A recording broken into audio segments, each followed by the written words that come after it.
¿Qué tal? ¿Cómo están? Hoy es lunes 13 de mayo, prácticamente se han terminado las campañas presidenciales, ya nada más queda un debate, por cierto lo vamos a cubrir fuerte en Sin embargo al aire, el tercer debate presidencial. Anoche fue el último debate ya de la contienda por la capital mexicana, así que pues bueno, atentos.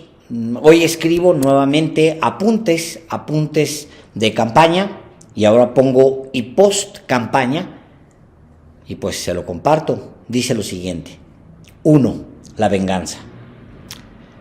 Las últimas portadas de las dos principales revistas políticas de México, Nexos y Letras Libres, están dedicadas a Andrés Manuel López Obrador con ensayos de sus directores, Héctor Aguilar Camín con Jesús Silva Herzog Márquez y Enrique Krause. Es una especie de despedida con ganas de que impacte en el proceso electoral. Seguramente vendrán más ediciones dedicadas a él, porque lo que sobra son ganas y tiempo para vengarse, para tratar de mermarlo y, a la vez, para mostrar fortaleza como núcleos de pensamiento después de años de descrédito y antes de lo inevitable, la derrota de Xóchitl Gálvez. Perderá ella y perderán ellos y será demoledor. En las 3 semanas que le restan al proceso electoral, es difícil que Gálvez haga lo que no pudo hacer desde mayo de 2023, cuando las élites se decidieron por ella. Yo todavía analizo qué ha pasado en el último año. Hay muchas preguntas y una respuesta que ayudaría a entender a las élites económica, académica, intelectual y mediática, y si escogieron a Xóchitl Gálvez porque se resbala o la escogieron para que se resbalara. Yo creo que eso de que la escogieron para que se resbalara sería un tiro en un pie, es decir, supone que querían que fracasara, no lo creo, realmente querían que ganara. La segunda idea es más viable, la seleccionaron porque se resbalaba, y alguien que se resbala necesita quien la levante.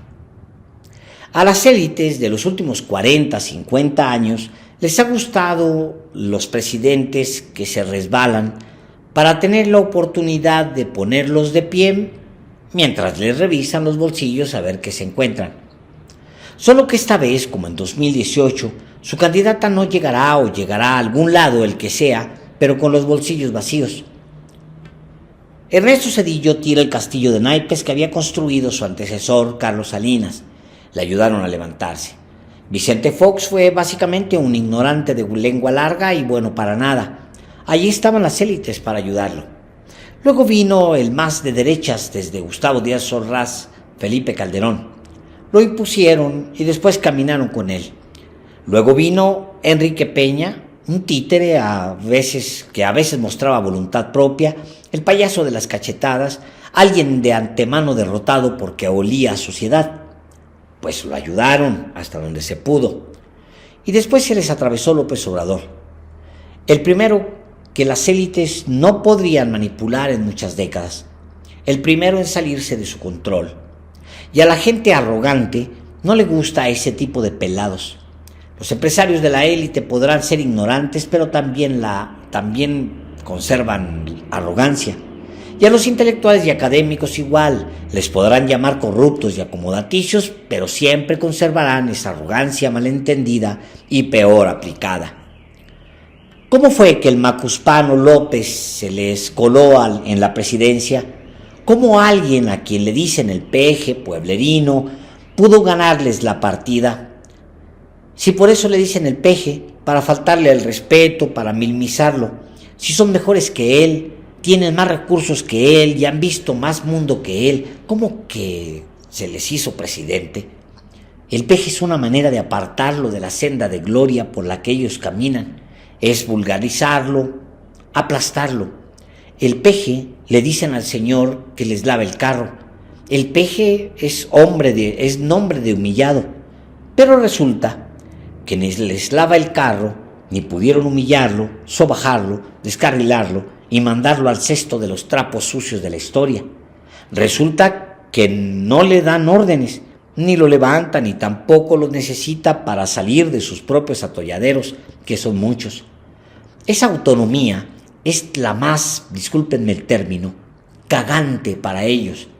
Se tardaron décadas en destruir la educación pública, en formar cuadros a modo en universidades privadas para un día como hoy, y el peje, para ellos un donadie, se quedó con la cereza del pastel. Y no solo eso, sin haberse graduado de Harvard o sin ser de alguna de las escuelas de pensamiento económico liberal que tanto los encandilan, tomó las riendas de la economía y no le salió mal. A cualquiera entre ellos encabrona. Es un dictador, un mentecato, un abusador, como que ya se va sin que le refresquen la memoria. Claro que se la van a estar recordando desde hoy hasta que se vaya, y después creen que podrán agregarle la leche, mantenerlo en su rancho y tapizarle las paredes de maldiciones. Eso está por verse. Algunos entre ellos están convencidos de que incluso AMLO deberá refugiarse en Cuba porque acá se le odia. Es la arrogancia. Aguilar y Krause cumplirán 80 años en medio sexenio de Claudia Sheinbaum y cada uno, ellos y López Obrador, habrán contado lo que pudieron contar y habrán hecho lo que pudieron hacer, y no veo cómo aquellos podrán librarse de la mancha de haberse fusionado a la derecha intelectualmente más pobre, Xóchitl Gálvez, Marco Cortés, Jesús Zambrano o ese otro el que llaman Alito, mientras que López Obrador puede cortar un plátano y caminar descalzo y con eso ser feliz. No podrán dejarlo ir sin al menos tratar de vengarse. Otros como ellos, en episodios que nadie recuerda, lo hicieron así con Lázaro Cárdenas. 2. Circula un meme, varios. Circula un video. Son muchos porque un deporte nacional de finales de campaña presidencial es reunir todos los deslices, tropiezos y mentiras de Xóchitl Gálvez. En este video aparece la candidata del PRIAN supuestamente saludando en la lengua de su pueblo natal. Luego, ahí mismo, sale con el saludo de ese mismo saludo, pero han cambiado las palabras, incluso la entonación. El video sugiere, pues, que se ha inventado Xóchitl Gálvez aquello de que habla su lengua madre, además del español, el inglés, el francés y el japonés y no sé cuántas otras lenguas, porque se cita una entrevista de hace un cuarto de siglo en la que afirma que es políglota, es decir, la que habla muchas lenguas. Y como tiene memoria privilegiada, según ella, seguramente recordará aquellas lenguas y habrá sumado otras lenguas. Circula otro video. Son muchos, en realidad, porque no sale de un escándalo cuando ya está en otro. En él, Xóchitl habla de los 5 continentes de las capitales del mundo, entre comillas. Se refiere a una supuesta capital del mundo. Bueno, pues la importancia de ese video no está ahí, aunque eso mismo da material para el escarnio. La importancia está en el tremendo amor, la idolatría que guarda Xóchitl por sí misma.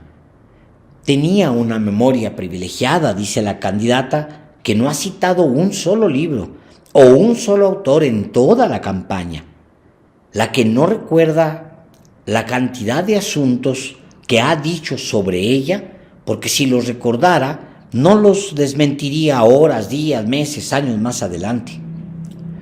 Un gran reto para sus biógrafos, que son muchos, será actualizar sus textos cuando termine la campaña. Será un reto doble.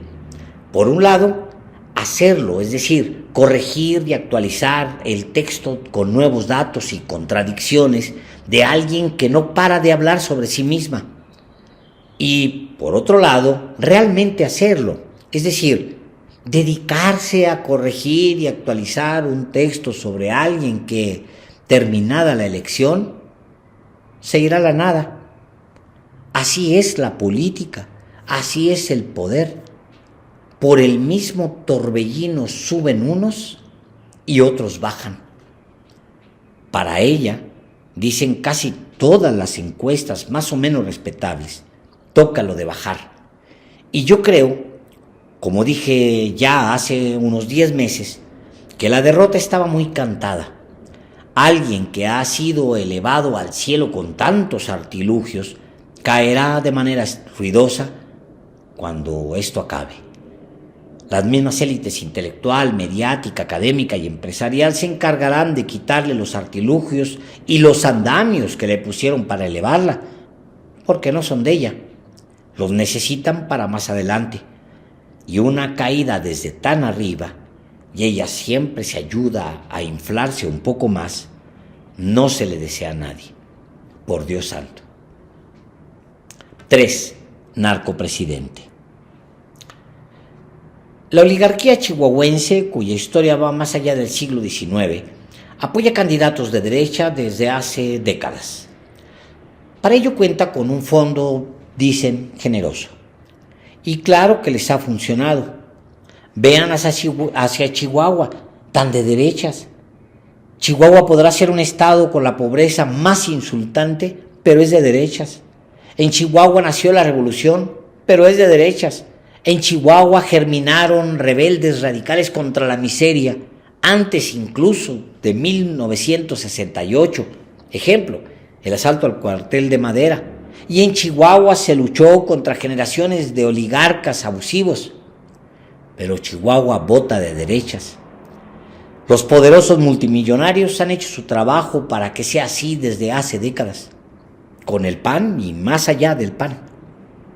Voy de regreso al fondo con el que financian campañas. Cuando hay elecciones recurren a él o deciden cómo activarlo. Hay 1000 maneras para que la ruta de ese dinero nunca se conozca.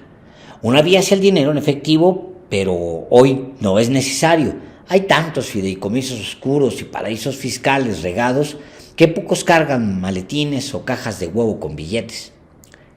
Recientemente, algunos de los empresarios chihuahuenses dentro de ese grupo, en Visión Chihuahua, así se llama el grupo, están los Terrazas, los Fernández, los Cruz Rusek, los Mares, los Elías y Lupita de la Vega y Juan Carlos Guerrero y Víctor Almeida. Pues varios de ellos protestaron durante una reunión. Y por eso, porque protestaron, tengo estos datos. Algunos sabían, pero otros no, que Ricardo Anaya había volado a El Paso, Texas, para encontrarse con sus representantes. No todos sabían que el 19 de marzo pasado, de acuerdo con los datos que me proporcionaron, el ex candidato presidencial fue a esa ciudad tejana, vecina de Ciudad Juárez, para supervisar los detalles de una campaña en desarrollo a la que el fondo empresarial había metido millones de dólares. Una parte del empresariado chihuahuense se enteró ahí que estaban pagando grandes sumas a Alejandro González, coautor de la campaña Un Peligro para México en 2005-2006. De acuerdo con los datos proporcionados, algunos empresarios se quejaron de no haber sido informados a tiempo del destino de su dinero porque sabían que iría para actividades de Xóchitl Gálvez, pero no que se usaría para la campaña que mantiene la tendencia narcopresidente y narcocandidata.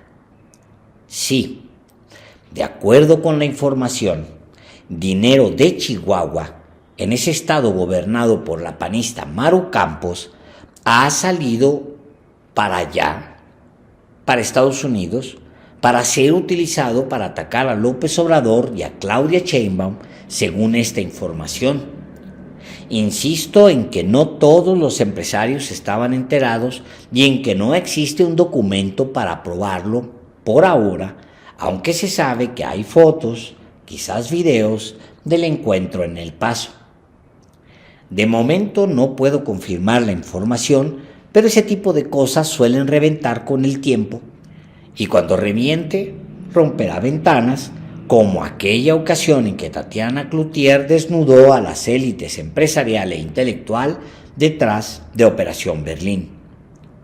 No pierda este dato, mientras tanto, que Ricardo Anaya es parte de la trama para acusar a López Obrador y a Claudia Sheinbaum de narcotraficantes, según se dice allá en la derechosa Chihuahua. Ya saltará la información cuando salte. Así pasa siempre. Muchas gracias.